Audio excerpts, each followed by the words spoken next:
Om Shri Guru Bhyo Namaha, my prostrations to the great teachers of this ancient tradition of Ayurveda, and I would like to today present before you the structure of classical Ayurvedic writings, and you know how the knowledge of Ayurveda has been encapsulated and captured in the classical writings, and what are the ways in which we can, decode and retrieve it to put it to use in our times.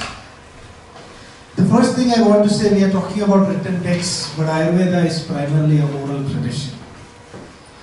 And this is something which we may not realize, and we may think that all of the knowledge of Ayurveda is in the text, but that's not true. The texts come to life only when the teacher, infuses his experience and understanding into it. So Ayurveda has been primarily an oral tradition, but the texts are just the supplements. They are just the tools using which this knowledge has been transmitted through the oral tradition from centuries. And I want to highlight this: Ayurveda is a Veda. In this sense, the word Veda is derived from the root Vida, which has got four meanings. Vidajnane, Sattayam Vidyade, Veti Jnane, Vinde Vijarane, Vindade, Vindadi Prapto, Rupa Bheda, Videyami. So these four meanings actually beautifully encapsulate this connection of oral transmission with the support of writings. Jnana means to conceptualize. Satta means that which exists. So Jnana and Satta represents the experience of the teacher.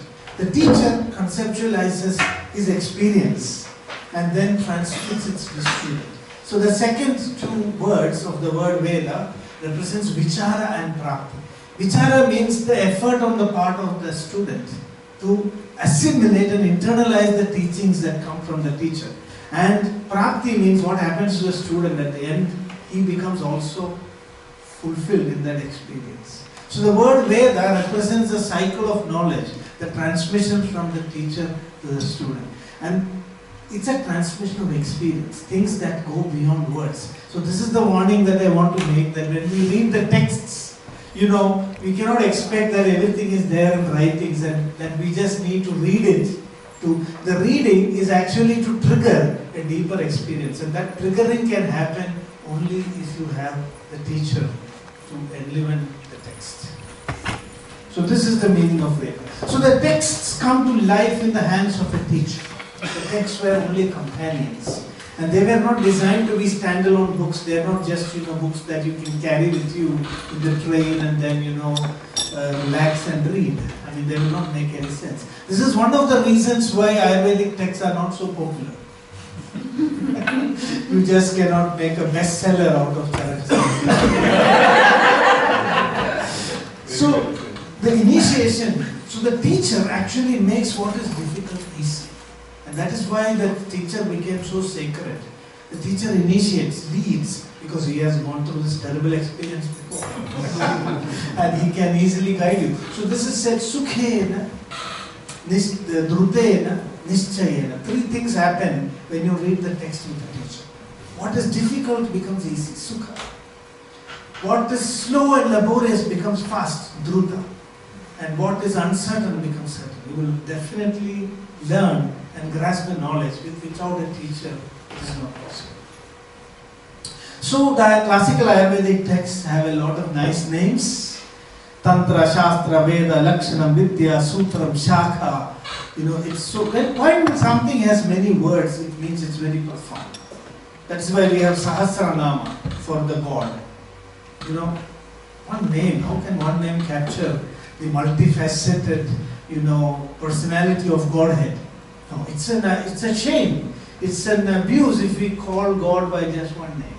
So we say 1,000 names to God. So when in the morning we call God every day, we call 1,000 times with 1,000 names. So similarly, the Shastra cannot be captured. Tantra, it means one thing, that which connects words and meanings in a very compact manner. Shastra means that which gives you instructions. Do this, do that. Very clear instructions. Veda means that which is transmitted through this process of knowledge cycle. Lakshana means that which gives you perfect definitions. So So Shastra is all this and much more. Vidya means that which empowers you with knowledge. You completely transform when you read a Shastra. And Sutra means that which is still, in spite of being so multifaceted, it's still very small that you can hold it. It's like a USB drive, which you can carry, everywhere with you. In those days, they did it by, very laborious exercise of structuring the language in such a way that it's like a USB drive. And Shakha means that which is like a branch of something more fundamental. All our Shastras are derived from the Vedic experience. That is why this was called as Shakha. So, there are many types of texts, and this is a little bit important to dwell upon. There are the Samhitas, which are the core of the Ayurvedic writings. And when you want to really study Ayurveda, it is said that you must study a Samhita. So many of the other texts, once you study the Samhita, you can learn by yourself. They are not so, critical. But the Samhita prepares you for studying the entire Ayurvedic literature. And usually, I think in many traditions, they have a combination of a Samhita with some Prakarana Grantha which they learn, so that they get that whole insight on how to study the text in a big way. So you can study Charaka or Sushruta or Vagbhada. They are all Samhitas. And they prepare you. And the Ayurvedic logic was that, we didn't want the student to become dependent on the teacher or the text. But this is most misunderstood. Many people think that learning Ayurveda means slavery to a text or a teacher. Once you learn Charaka, now you have to always be a parrot repeating what Charaka says. Or once you learn Sushruta, I am from Sushruta, now I am a Sushruta parrot. Or I am a Vagbhada parrot. Or I have to be always, just repeating what my Guru says. In fact, it is just the opposite. The learning of Ayurveda is the liberation of your intellect. The whole idea is to give you perfect freedom of thinking. And so they say discard the text, but don't discard your teacher. The Guru is still, the presence can inspire till the end of your life. Because the Guru, why you cannot discard your Guru? Because Guru is the light inside you. And the teacher outside has just lit up that light inside. And it is with that light now that you are seeing everything, outside. So you can never discard your Guru. But the whole idea is read the text to go beyond the text. The purpose of reading a text is actually to go beyond the text. And all our Ayurvedic textbooks begin with two magical words, Atha, Atha. I always wondered why at the beginning of every chapter they keep repeating Atha, Atha. And the commentators say Atha is a very auspicious word. It represents auspiciousness. But in my understanding, I'd like to tell that there are many interpretations, but what really struck me was, Atha, Atha represents the coming together of the teacher and the student. And this is why I say text is not just for reading. The openness and the grace of the teacher, overflowing with knowledge and wanting to just share it, to the real seeker. That is the meaning of the word Atha. When there is the openness of the teacher, when there is the profound experience of the teacher and the student, Atha means now the student is putting in all the effort with all the receptivity and humility. And when these two energies come together, then there is learning. So the text, the magic of the text manifests when the right teacher meets the right student. So this is really very important in learning the classical textbooks of Ayurveda. Otherwise, Vak Vaikhiri, Shabda Jari, Shastra Vyakhyana Kaushalam, Vaidushyam Vidusham Tadvad Bhuktaye Natu Muktaye. This is what Adi Shankara said. Vak Vaikhiri, it is just a play of words. Shabda Jari, fascinating, erudite scholarship. This is helpful only to get some food for your stomach, but not to really get into the depths of the Shastra. So this is the most sacred aspect of the learning of the texts of Ayurveda. So the trinity of Ayurvedic learning is the Shastra, the text, the Acharya, the teacher, and the Shishya, the student. And the correct coming together of these three elements creates the magical moments of Ayurvedic learning. So in our classical textbooks, they always talk about this. This is like agriculture. Learning Ayurveda is a bit risky. It's like sowing a seed. You never know whether it will sprout. So, just as a seed, when it is sown, has to fall into the fertile soil, and it needs to be nourished and protected from a lot of, negative influences. Only then it can, grow into a beautiful tree.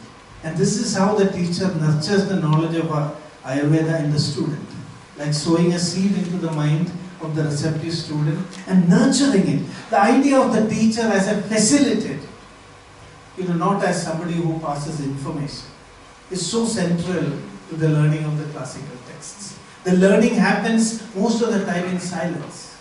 There is no direct communication. The presence of the teacher opens the mind of the student. It is that attitude, that openness that is transmitted, which is why the Guru Parampara was so important. Information you can pass without a teacher, but the attitude you cannot pass without the experience of a teacher. And that attitude is what opens up the mind of the student. So this is very clearly explained. I am not going into what is a good text, what is a good teacher, or who is a good student. There are elaborate descriptions in the classical texts.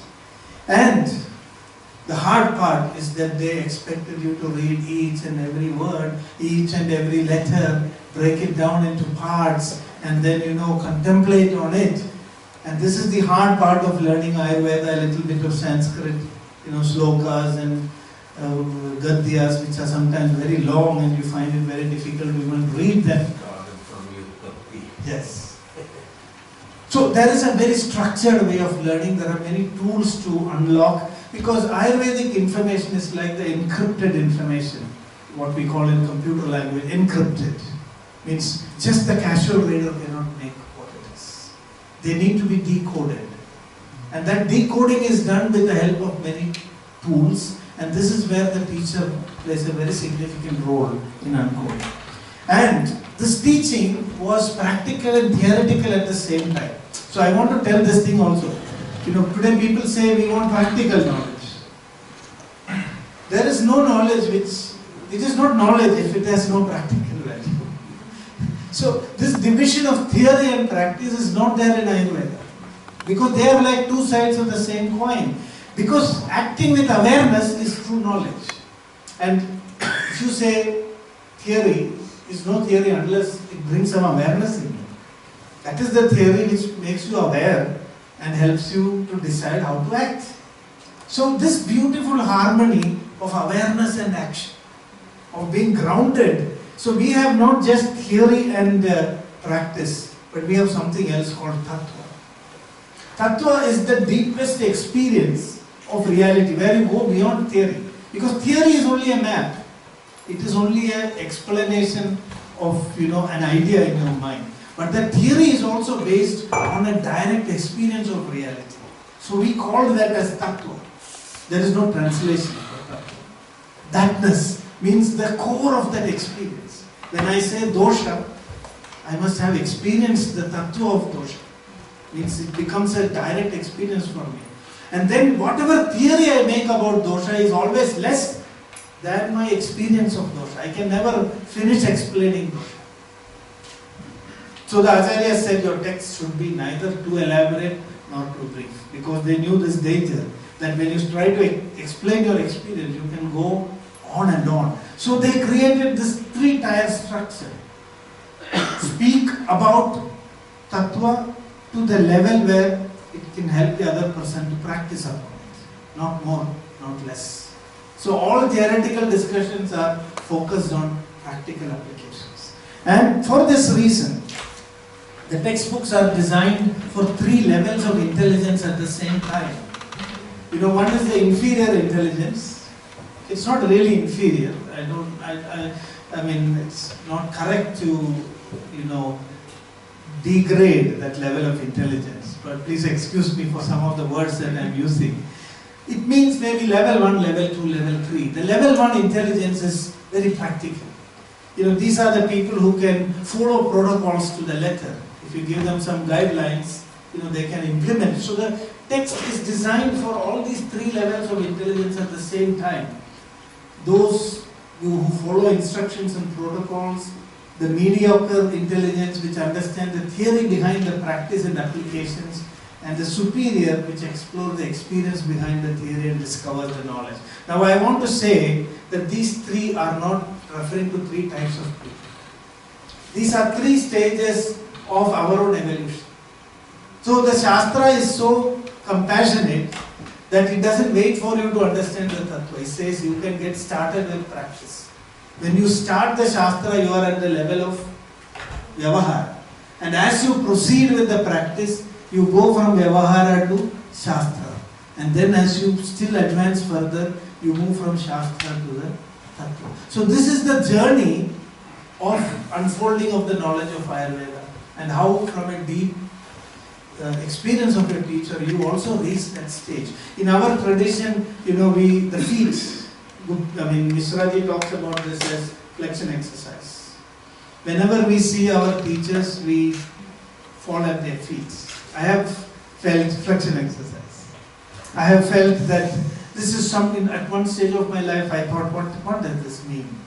This is just slavery to the teacher. It took a long time for me to understand what the feet means. The feet represents the way and the goal, because it represents the path through which the teacher moved.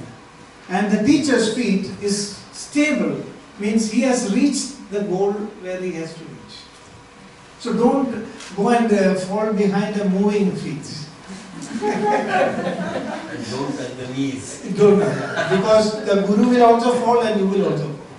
So finding the true teacher was actually the Guru Paduka Puja, or worshipping the feet of the Guru, means actually committing to tread the path that the teacher has come. And say that when I touch the feet every moment, I say, see, I am also willing to come to where you reached. The feet is the pedestal on which the teacher stands. So this is the journey of learning the text, is to reach, transform, go beyond all these limitations and become a light unto yourself and to the whole world. This is the process of learning Ayurveda. So the purpose of the text is to go beyond the text. And everywhere the text says, na shastra matra sharanam, don't just depend on the text. Na yogereva kevalam, don't please follow just what I have said. There's no other teaching in the world which after all the teaching says, don't follow what I taught. This is Ayurveda. So the Charaka Samhita is very explicit in this. He says, Satyevam api nirdeshe kuriya dukhya swayam dhiya vina tarkena ya siddhi yadricha siddhireva sa. Whenever, even when I have given you a very clear instruction, please use your intelligence and decide what is correct and what is wrong. Never follow blindly what I have taught. So this is the ultimate freedom of discovery, the freedom of expression, and a freedom of, experiencing life in all its fullness. This is the journey that Ayurveda beckons us to embark upon. And the structure of the text, it's like a knot. Words and meanings are woven together. So we say, that is why, our manuscripts, we put all them together and tie it. It means everything is compacted into a knot. And learning is, untying it. Every time you read a manuscript, we have to untie that knot and then open it. And letter by letter, word by word, sentence by sentence, context by context, chapter groups, it's very, very structured. Now what I wanted to tell you is our acharyas used a nice approach, which I would like to translate in today's language as a zoom out, zoom in approach. That you need to zoom out from the text and zoom into the text again and again, repeatedly, to grasp the essence. This was in ancient language called as Nati Sankshepa Vistara, neither too brief nor too elaborate. And they knew that you have to keep balancing this. Sometimes you have to explain some things more, sometimes you have to be brief. It all depends also on the student. So striking that ideal balance. Now in the last part of my talk, I have about another 10 minutes left. I will try to demonstrate what this zoom out and zoom in approach means. And then invite you to start learning some of the classical texts. So we need The zoom out approach itself is so fascinating. The text, it's designed in such a way that even if you just look at it from apart, just look at the names of the chapters, it is still speaking to you. Now, have you seen anybody reading a modern textbooks and spending hours with the table of contents? But you can spend hours and months and years just looking at the table of contents of the Chefredakteur. It has been structured in such a beautiful way. And then there's a zoom in approach where you can zoom in, and then again you can see the more you zoom in, it's never ending.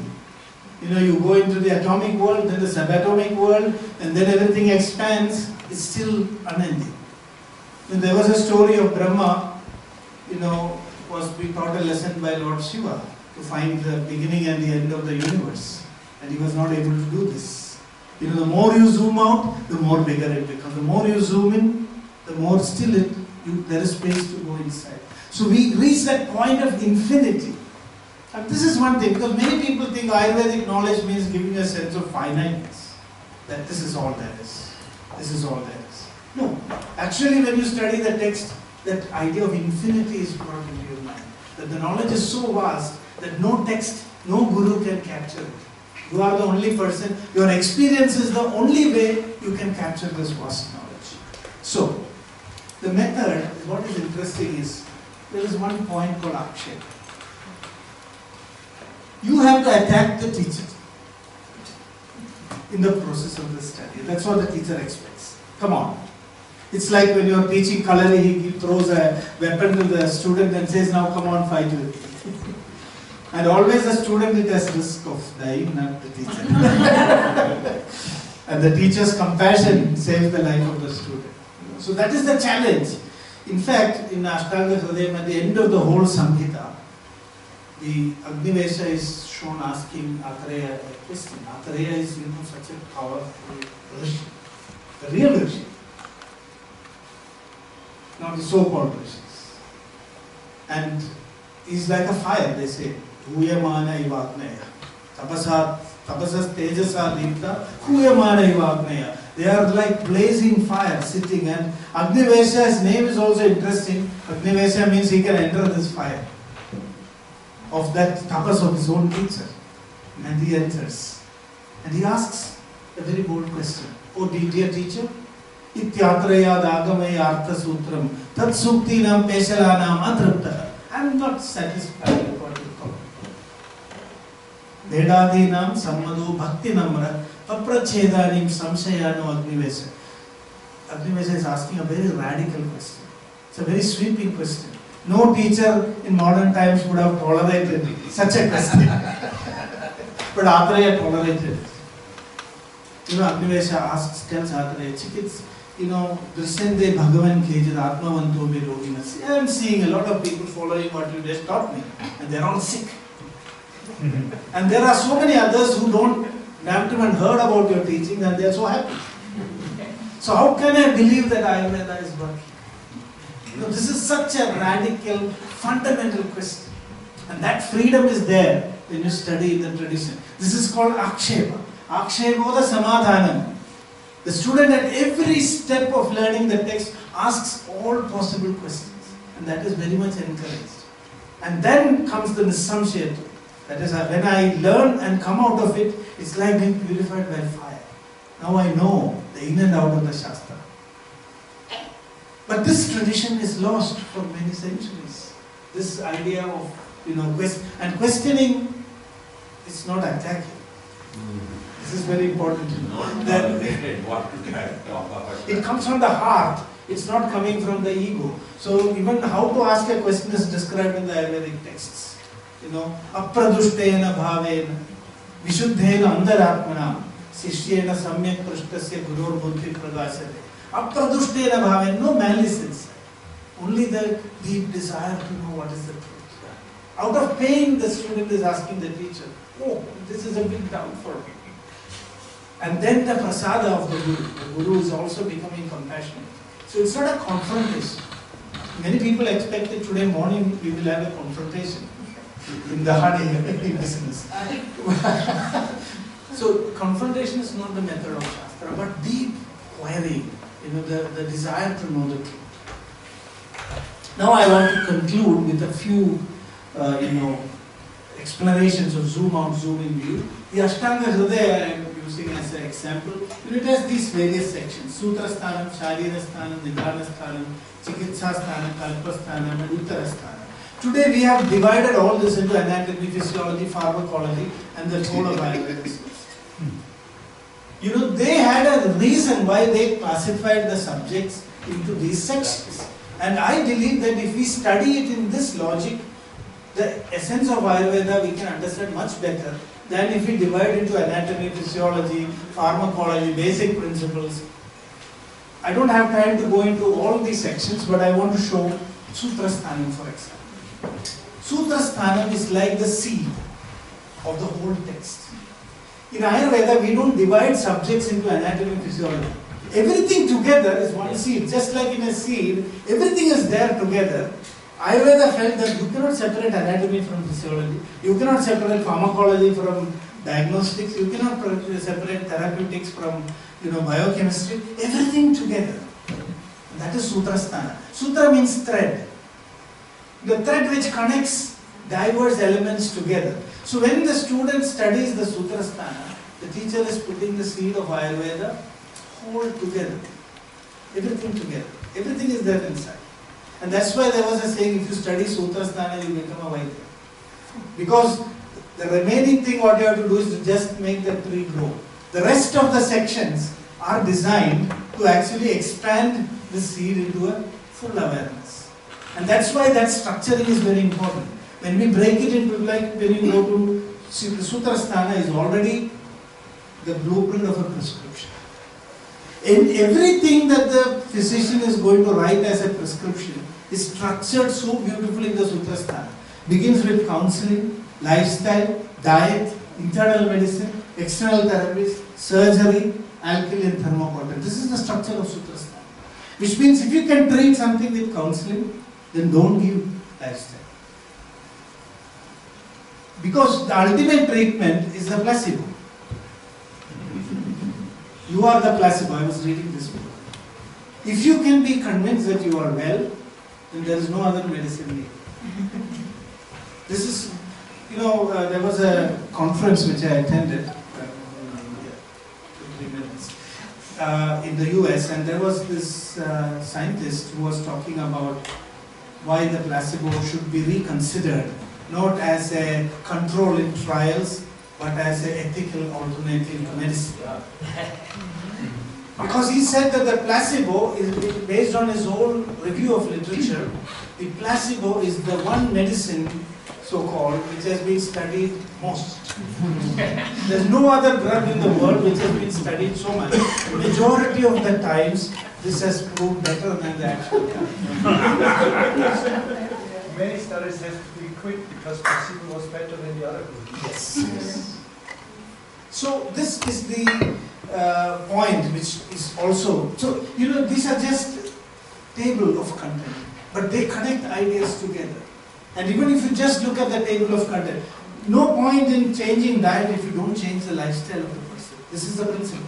That is why lifestyle is mentioned first. Diet should be according to the lifestyle. And no point in giving medicine without changing these three. So we asking whether Ayurveda is medicine or lifestyle is a stupid question. Because they are all together. And after giving internal medicine, only external therapies. Ayurveda believes inside-out approach, not outside it. And then surgery is always the last option. And very asuric treatments like burning the patient's body, poking, all that is considered as only the last option, which unfortunately sometimes becomes the first option in our treatments today. Sharira Sthanam. It's not anatomy and physiology. It is ityatra janma maranam yada samyak udahranam sharirasya sadasthanam sharira vidamuchyate. So I'll just take 2 more minutes. We are almost at the end. So it begins with how the body is born. I always felt anatomy, the medical student today starts the study of the human body by dissecting a dead body.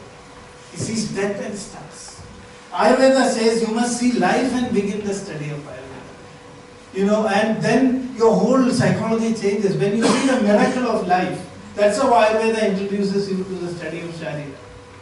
And then up to death, how this is the journey of the body from birth to death is what we study in Sharira. Not dissecting into anatomy, physiology and biochemistry. It gives you a totally different perception. And we have Srishti Sharira. How did the universe come into existence? And then how the individual is born in that big universe. So it gives you a global view of the whole universe and what is your role in that. And then Dosha Sharira, Marma Sharira, Sankhya Sharira, Pramana Sharira, Prakriti Sharira, Vikriti Sharira. The multi-dimensions of what we call as Sharira is put in a very coherent and comprehensive manner. I've been fighting a lot to suggest that we should change the structure of Ayurvedic learning and remove anatomy and physiology and bring the concept of Sharira, because it will make a big change in the way Ayurvedic students look at the human body. We don't want the same view from modern medicine. I'm not against modern medicine. But when you study Ayurveda, you must get a new insight. Now, the last example is Nidana Sthana of Charaka Samhita. Only 8 chapters of diagnostics. So such a short thing. Was Charaka in, his miser of words? Did he not have enough manuscripts to write? If you look at it, Charaka is giving you a scheme for the whole pathology. He divides his Nidana into diseases that affect the body and the mind. And in the body, the 3 Roga Margas, Koshta, Shakha and Marma. And for the mind, Sattva and Rajas. And in the body again, all the Dhatus are involved here. And here the 2 Gunas are involved. So in one, even without reading the Nidana Sthana, you get a whole picture of the whole pathogenesis. It's a beautiful way of summarizing deep insights. Now the zoom-in view, I have taken 1 extra minute. So I hope Vijit will agree. There is a definition, Vikaryo Dhatu Vaishamyam Samyam Prakriti Uchyate Sukha Samchagam Arogyam. Now here this is defining what is disease, what is not. Disease, here I want to highlight that we distinguish between imbalance and disease. Disease is something which we perceive when we feel pain. Feel that nobody perceives that they have a disease. But imbalance can be there even without the perception of disease. So disease, here what I want to highlight is the word Sukha is translated as happiness. And this completely, misguides our understanding of the profound meaning that that word wants to convey. Now, Sukha means good space. So it also means the blockage of the srotases in your body, which is the actual mechanism through which a disease manifests. How imbalance manifests into disease is through the process of srotorodha or the blockage of the srotases, which leads to further dhatu vaishamya. There are actually deeper levels of meaning which we can go into in this verse, but I just want to point out one thing. Please never translate technical Sanskrit terms into English. The moment we translate it as happiness, the whole insight is gone. Now, the other example is in Ayurvedic textbooks it is said Kapha is here, Pitta is here and Vata is here. How the hell can this happen? The heavy substance is on your head and Vata is at the bottom.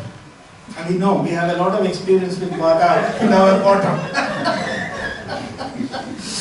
Yes. So, the explanation for this comes by reading other parts of the text. Actually, in the end part of the Samhita, it is mentioned Urdhva Mula Vathashaga Purusham Rushayo Vidu. The human being is like a tree turned upside down. So, this is a whole process of evolution. From the tree which is vertically down, rooted down, to the animal which goes in a horizontal version, and the human who turns upside down. And why the kapha is going upside is because our body is arranged like capillaries, the srotansi, which is, stula mula susukshmagra. The openings are very big and the endings are very small. So through such a capillary action, through the process of evolution, the human body came into a position where the kapha is, there at the top. So the principle I want to share here is, again I'm being very brief because of time. There's a lot of discussion we can do on this verse, but that if you don't read other parts of the text, you cannot sometimes understand what is mentioned in one place. So curds, nothing is good or bad in Ayurveda. Curds, we are so angry against curds, but none of our acharyas were so angry with curds. Every substance has guna or dosha. So ultimately when you study the text correctly, we understand where we have to use it. And I'm into my last slide. Is Panchakarma detox. Panchakarma is, I feel detox is one of the greatest abuses you can do to this Ayurvedic concept of Panchakarma. Panchakarma is for removing doshas and achieving dosha samya. For removing visha or toxin, we have other treatments. So I would like to conclude by saying that if we study Ayurveda through the structuring of the classical Ayurvedic texts, then what we achieve is we can detox our minds of all wrong understanding and get into the authentic teachings of Ayurveda. And thank you very much for your attention.